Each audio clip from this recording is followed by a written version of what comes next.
de qué se trataba, con algunos puntos que vamos a estar desarrollando. El ministro de Energía, Javier Iguazel, decía esto. ¿Cuánto va a aumentar el gas antes de fin de año? Y de la audiencia pública, digamos, con las presentaciones que se han hecho, hay un promedio del orden del 30%, entre 30 y 35% en pesos, que bueno, esperamos a partir de que baja el consumo en el verano, que no se sienta tanto en el bolsillo, no se va a sentir tanto, va a haber obviamente una baja de la factura respecto al invierno, y para el invierno que viene ya estamos armando toda la normalización, la regulación, para que comience a funcionar la tarifa previsible o tipo plana, de tal manera que el invierno que viene, que es nuestro objetivo, y obviamente todavía tenemos que trabajarlo, que la gente pague en pesos parecido a lo que pagó este invierno en pesos, producto de esta, digamos, previsibilidad de la factura. Por supuesto, el otro verano va a pagar un poco más, pero eso es lo que estamos trabajando todavía. Esta es solamente una de las declaraciones que hizo con Novarecio. Que presten atención, porque el periodista en un momento le hace una repregunta en relación a la tarifa social. Nosotros ayer lo contábamos, que hay un recorte en la redistribución de la tarifa social y que va a terminar afectando a muchos usuarios. Presten atención a la respuesta del ministro. ¿Y se pone límite a la tarifa social? No, lo que hicimos fue reestructurarla para que tenga un bloque de gas sin costo, pero que esté relacionado también con la zona donde vivís. Entonces va a ser más amplio en el sur que en el norte, por ejemplo, porque obviamente, digamos, el que está en el norte consume menos gas promedio que el que está en el sur. Entonces también tratamos de darle un bloque de consumo de ahorro, pero que esté relacionado con la región y no como era antes, digamos. ¿Cuánto es hoy y cuánto va a ser? Bueno, depende de la región, pero por ejemplo la zona centro son 87 metros cúbicos por mes que no se pagan. ¿Y la nueva? Consumo medio. No, esa es la nueva. ¿Y la vieja? La verdad que me acuerdo en la zona centro, pero haber sido 100 y pico metros cúbicos. O sea, en la zona centro tenés una reducción del consumo liberado, exactamente, así es. Lo está reconociendo, no lo dice con palabras, pero cuando Novarecio le repregunta cuál es el monto, el análisis actual y cuál era el análisis pasado, reconoce una baja sensible e importante para aquellos que tienen tarifa social. Sin querer queriendo, lo termino diciendo, Víctor Hugo. Sí, no tienen a veces, no dan la sensación de tener idea de dónde están parados, es decir, todo lo que pueden concebir son los aumentos que van a realizar. No nos olvidemos que la economía está dolarizada. Parece que Iguazú trató de refrendar la palabra pesos, pero las tarifas están en dólares. Lo que hay que responder es al dólar que quieren las empresas. La gente no puede responder a esa marcha del dólar, porque cada día en dólares tiene menos dinero, día tras día, como si estuviese en un tobogán la economía. Y además una aplicación de restricción o reestructuración, lo quiere llamar Iguazel, que directamente afecta realmente a los que menos tienen, porque la tarifa social está pensada para aquellos que tienen muchas dificultades y que además tienen que cumplir un montón de requisitos para poder acceder a esa tarifa social. O sea que el ajuste acá, el reajuste o reacomodamiento, como lo quiere llamar el ministro, termina repercutiendo nuevamente en aquellos que menos tienen, Julia. Así es, y si uno tiene que analizar los impactos del tarifazo desde que arrancó en abril de 2016, si hay un motivo todavía por el cual hay hogares que pueden seguir teniendo gas y electricidad, es por la tarifa social. Incluso considerando su poca aplicación, el gobierno habla de unos 3 millones en el caso de la electricidad de beneficiarios. En general se habla del 30% de todos los consumidores, los que tienen tarifa social tanto de gas como de electricidad. Ahora también hay que considerar que ninguna en los dos casos, ni en electricidad ni en gas, se cubre el total del consumo. Esto también hay que plantearlo. Ahí hablaba de 86 metros cúbicos, efectivamente. Acá hay algunos ejercicios que están planteando que una familia necesita como mínimo 700 metros cúbicos. Y después, lo que planteaba el esquema anterior que ellos van a modificar es que el consumo excedente, cuando te pasás de esos 86 metros cúbicos mensuales, pagás solo el 75%. Uno de los cambios que introducen ahora es pagás el 100%. Claro. Entonces ahí también se libera una parte importante de la cobertura. Y por otro lado, había otra reglamentación que no era menor, que es que establecía para los consumos residenciales, depende de la cantidad, tope de aumento de la factura. Sí. No sé si recuerdan que uno de los logros de las protestas contra el tarifazo en 2016 fue que el tope fuera hasta 400%, en algunos casos hasta 300%. Se eliminan todos los topes. Puede aumentar más de eso, sobre todo me estoy refiriendo al consumo residencial, porque en el caso de las pymes esa batalla nunca se ganó. Y otra de las cuestiones que se eliminaron también en relación al gas, que por supuesto de todo lo que hablamos no toma tanta notoriedad, pero sí es importante, es que vos tenías una bonificación por un pequeño ahorro, o sea, alentando al bajo consumo, alentando al ahorro de energía, te bonificaban algo de la factura siempre en relación al año anterior. Un 20%, sí señora. Entonces, te permitía, si vos tenías un consumo menor en relación a 12 meses antes, tener, aunque sea, un respiro. Ahora no está más eso, no existe más. O sea que hiciste las cosas bien o mejoraste tu rendimiento de utilización energética en relación al año pasado, nada va a cambiar, ¿no? En ese sentido. Además, no, eso es lo no va a haber contradictorio, porque el beneficio. gobierno siempre dijo que en realidad su objetivo era hacer un consumo más eficiente. Y en realidad esa podríamos decir que era una de las pocas medidas, de todas, que premiaba supuestamente el consumo eficiente, porque el ahorro. También el gobierno anterior había establecido para el caso del agua, sobre todo en el agua, mejor consumo del agua, menos pago de tarifa. ¿Y qué me dicen de una de las frases más conocidas de Macri, las reglas claras? Es un gobierno que ofrece reglas claras, las están cambiando todo el tiempo, aún en estos temas. Lo que era hace unos meses ya no es, cambió. Y eso perturba tanto como los propios aumentos. Si les sorprendió lo que dijo Iguacel, presten mucha atención a lo que viene, porque también le consultaron acerca de los combustibles.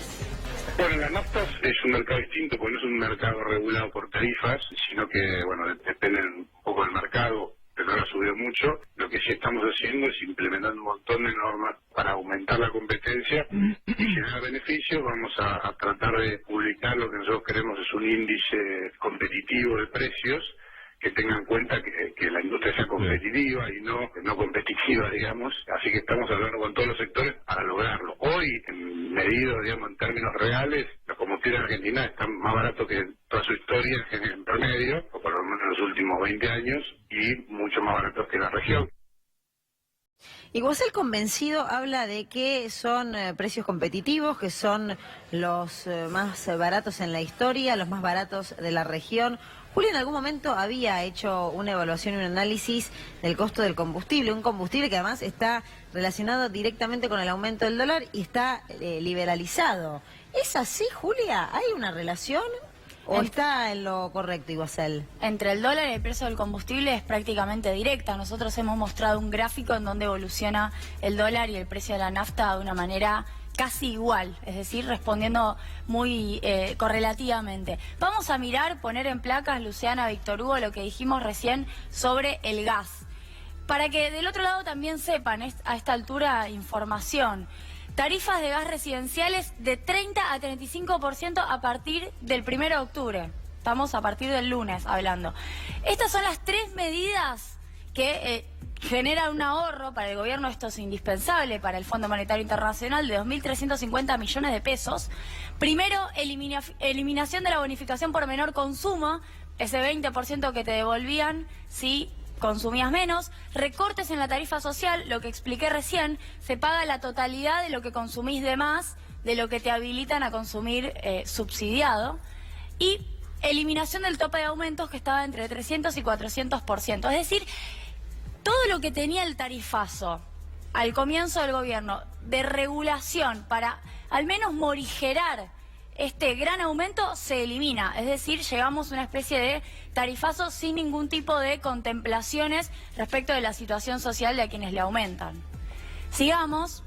En segundo lugar, quería mencionar algunos aumentos muy importantes que se vienen precisamente a partir del día lunes. Estamos hablando de que este es el último fin de semana que nos queda antes de esto. El 1 de octubre aumentan las prepagas. No sé si recuerdan que es una noticia que se anunció en agosto, porque claro, se definió hace 2 meses, aumentan a partir del lunes 8%. La nafta están diciendo entre 3 y 4%. Bueno, nafta y dólar de la mano. Los colectivos, recuerden esto, porque Dietrich lo anunció hace ya más de 3 meses y yo creo que lo hizo de manera inteligente, porque en lugar de hacer un anuncio por mes y poner la cara todos los meses, lo hizo una vez y dijo que iba a aumentar progresivamente. Entonces, en octubre los colectivos van a aumentar a 13 pesos, suben 1 peso. Los que van de 3 a 6 kilómetros, esto también hay que aclararlo, porque a mí mucha gente me dice, pero yo pago más. Bueno, están divididos según las distancias. Por ejemplo, para más de 27 kilómetros se paga 16,50. Y ni hablar de lo que es en el resto del país. Hay provincias, ciudades de provincia donde se va a pagar 35 pesos un boleto. Hay algunas ciudades que van a pagar eso. Es increíble, te anuncian el aumento en agosto, que va a ocurrir en octubre, a los efectos de que no lo sufras tanto. La gente en agosto pensó, bueno, eso en octubre. Octubre llega. Efectivamente, en teoría para acá, pero de nuevo, si sube el dólar y si eso impacta en la nafta, también van a querer hacer una nueva actualización en transporte. Y por último, el subte 8.75, 0,50 aumenta en octubre. Vamos ahora sí, sencillamente a una placa que muestra los aumentos de los lácteos, que son realmente fundamentales para todas las familias. Estos son listas de precios de verdad, que las transcribimos, no decimos cuál es la marca, es una marca muy conocida. Y voy a mencionar solamente algunos precios. La leche entera ultrapasteurizada de litro, 32,50 a partir del 1 de octubre. La leche entera extra calcio, ahí empiezan a aparecer todos estos componentes. Sí, si uno quiere comer sano, es más caro. 46,60, 1 litro, esta botella que tiene calcio. Leche en polvo entera de 500 gramos, 120. Alimento a base de leche y jugo con fitoesteroles y omega 3, 50 pesos. Leche en polvo descremada con 0% de grasa, 0% de colesterol, en muchos casos la toman quienes tienen problemas de salud por estos temas, 107 pesos. Estamos hablando de 400 gramos. Todos tienen un aumento del 20% en 2 meses.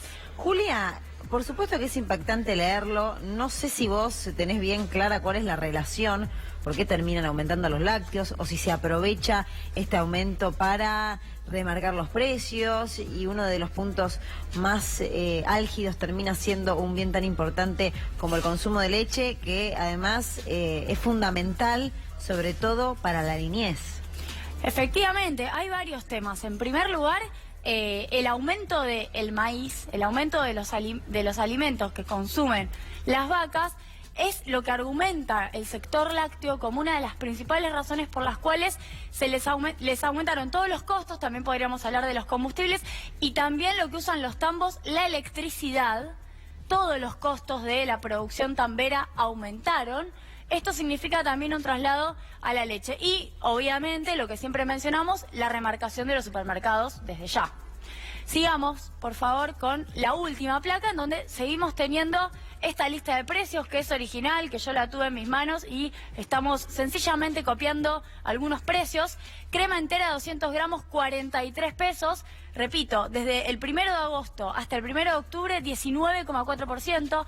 Manteca calidad extra 100 gramos, 36 pesos. Dulce de leche, 38 pesos, queso procesado untable 54 pesos, queso rallado 27 pesos. Sencillamente estamos mostrándoles precios que a partir del lunes entrarán en vigencia.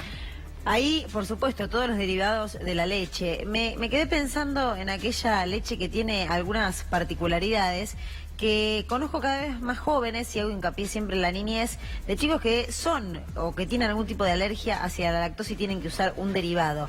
Y realmente en el presupuesto de una familia es muy considerable. Es un aumento que además no tiene bien sustituto. No tenés forma de reemplazarlo, ¿o no, Julia?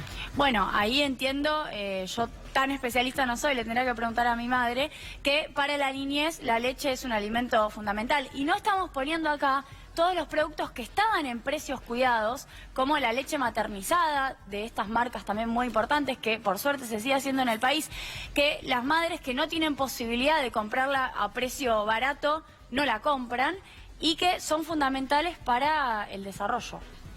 Importante esta lista de precios para octubre, lácteos, lo que tenés que conocer, entre otros grandes aumentos, Víctor Hugo, porque no es solamente la repercusión que va en los alimentos, en los productos y bienes de primera necesidad, en aquellos que considero, siempre haciendo hincapié en una franja etaria, indispensables para el desarrollo, sino que es la sumatoria de varios aumentos que va a generar lo que Macri advirtió y anticipó, estos retrocesos cuando uno después tiene que medir la pobreza. La noticia, por otra parte, coincide con el anuncio de que todo va a estar peor. Y efectivamente lo va a estar, porque es un elemento fundamental, la leche, en una familia. Con lo cual me parece que, en efecto, la situación es desesperante para muchísimos. ¿Cómo puede ser la leche, el pan, la carne, elementos que hacen a la alimentación cotidiana de los argentinos de toda la vida? ¿Cómo se hace? Porque cuando decimos el 20%, no decimos el 20% de 30 pesos que se pasa a 36. Estamos hablando del gasto mensual, estamos hablando de una necesidad que es de todos los días. No es que vos compras un litro de leche y a la semana podés darte otra vez el gusto de comprar un litro de leche. Se necesita todos los días. Entonces el aumento es más significativo todavía en el bolsillo de la gente. Por eso Julio explicaba muy bien el aumento en el transporte, el aumento en las prepagas. Si quieren, saquen las prepagas. Todos los aumentos de transporte y de alimentos para aquellos que tienen pocos ingresos tiene una incidencia muy elevada. O sea, el aumento de la leche y el aumento del transporte en un ingreso mínimo tiene una relación directa que te consume, Julia, gran parte de lo que es tu ingreso para tu familia, digamos. No tiene la misma repercusión, no es igual de ponderante, ¿no? Cada valor. Además estamos hablando, yo reitero, de una etapa de paralización de las paritarias, porque se argumenta todo el tiempo que en realidad la inflación era parecida a la del gobierno anterior, que a esta altura ya es un argumento insostenible, porque no es parecida. El único año que pueden encontrar de parangón es 2014 y ya lo superaron. Tanto en 2016 como en 2018 van a superar al año de mayor inflación del gobierno anterior, que fue 2014. Pero lo que pasa es que además hablamos siempre de inflación nada más y no de cómo evolucionaba el salario. Exacto. Entre 2002 y 2015, corregime Julia porque el número va de memoria, la inflación fue de 700%, pero los salarios aumentaron 1.400%. Es decir, duplicaron. No todos los años lo duplicaban, pero a la larga, en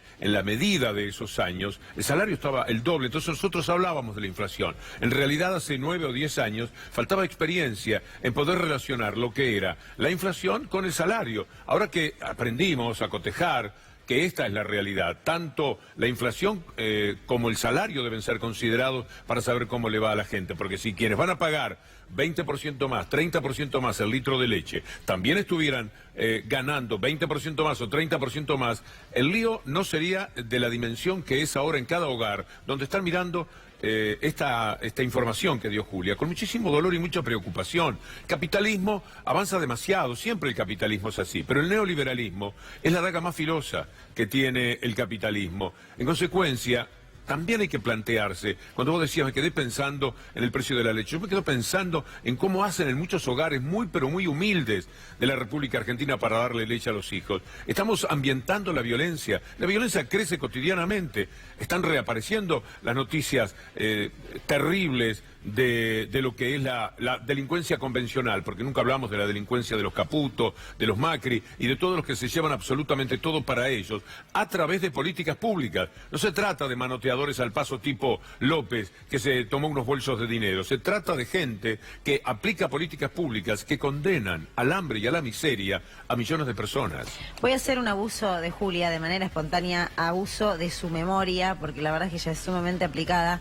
Pero me gustaría saber si recordás cuánto influye la canasta básica, cuánto influye los alimentos en el presupuesto de las personas que tienen bajos ingresos. Bueno, depende efectivamente el decil de ingresos, que tiene que ver si sos más pobre o más rico, pero este último tiempo estaban entre el 70 y el 80%, el 20% de la población más pobre.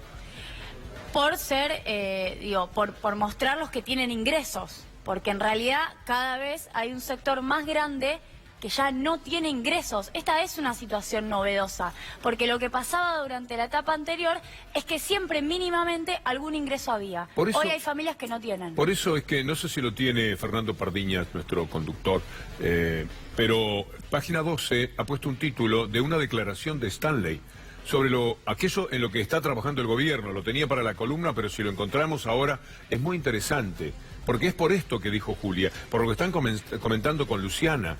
Es insólito pretender desde el capitalismo que a una persona la dejen sin trabajo. Decenas de miles, cientos de miles de personas que están sin trabajo, que les roben en el salario, que les aumenten las tarifas, que no tenga cómo vivir y que encima esperemos que sea el tipo más manso del mundo, y si reacciona que lo vayamos a reprimir. Trabajamos para que no haya saqueos. Esto lo dice la ministra Stanley. Esto es de una enorme gravedad, está entre comillas. Es algo que ella ha expresado en estas horas y que marca la verdad, la realidad. Están trabajando para que no haya saqueos ahora en diciembre, que siempre es un mes muy quemante. ¿Qué va a ser de la vida en enero y en febrero y en marzo, tal como va la situación? Y lo dice a raíz del índice de pobreza que se dio a conocer.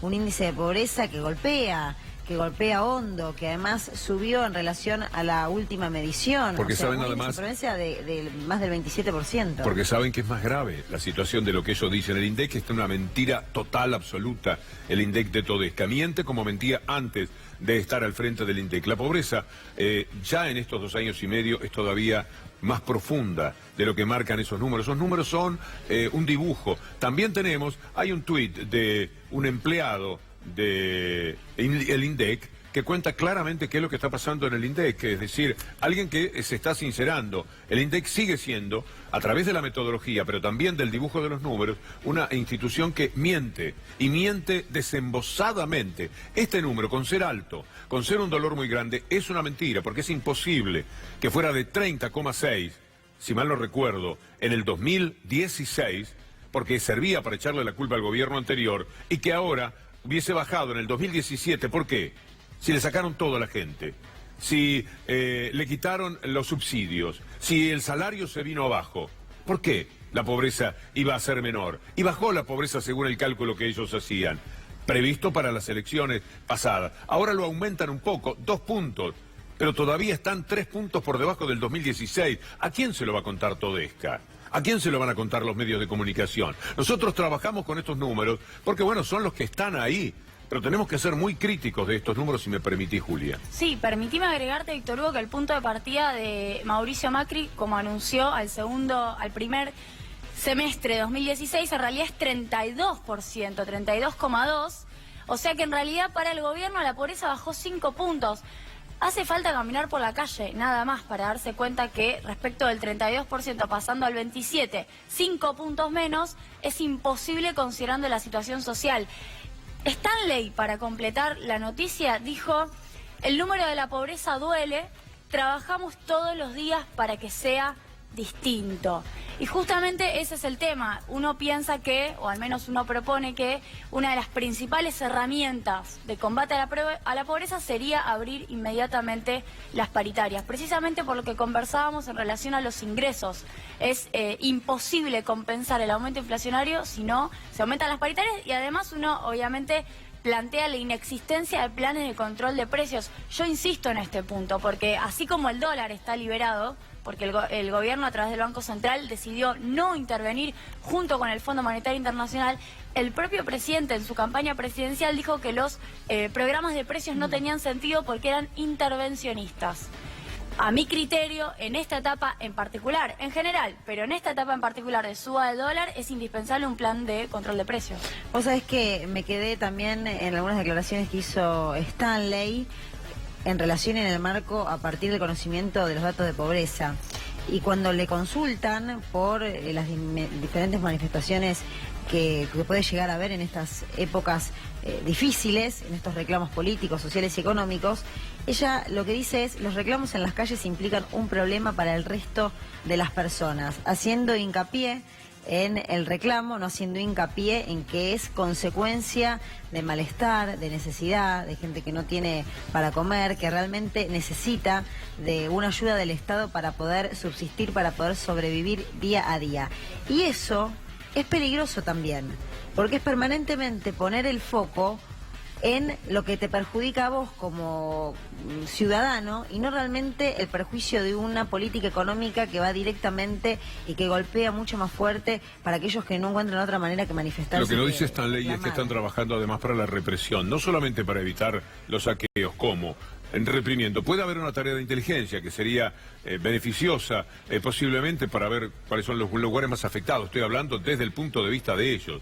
Pero también se están preparando para reprimir. Todo lo que dicen es muy violento, es violentísimo el comportamiento que tienen los gobernantes, sumamente provocador. Hoy Macri sacó un tuit invocando palabras que eran parte del vocabulario hitleriano. No sé si lo tenemos por allí, Fernando, pero es algo perturbador. Habla del veneno social, habla del envilecimiento de la gente. Estas son palabras, alguien las detectó, como parte de un vocabulario de tremenda dureza, que era el que preparaba toda la violencia que después se lanzó por parte de Hitler y del nazismo sobre la sociedad. Te preparan, te dicen quiénes son aquellas personas a las que hay que estigmatizar y perseguir, quiénes son los malos de la sociedad. Bien sabemos a quién llamó los malos de la sociedad Hitler. Aquí los malos de la sociedad son aquellos que protestan, son los que hacen piquetes para hacer visible su vida. El otro día Macri llamó a una persona que no podía trabajar porque los piqueteros se lo impedían. ¿Por qué no llamó a las fábricas donde echaban a los que hacen piquetes para hacer visible que los están echando, que los están dejando sin trabajo? Ahí tienen el tuit de Macri. Esto es muy peligroso. Este hombre está jugando demasiado a tirar violencia en el rostro de la gente. Y la violencia recoge violencia.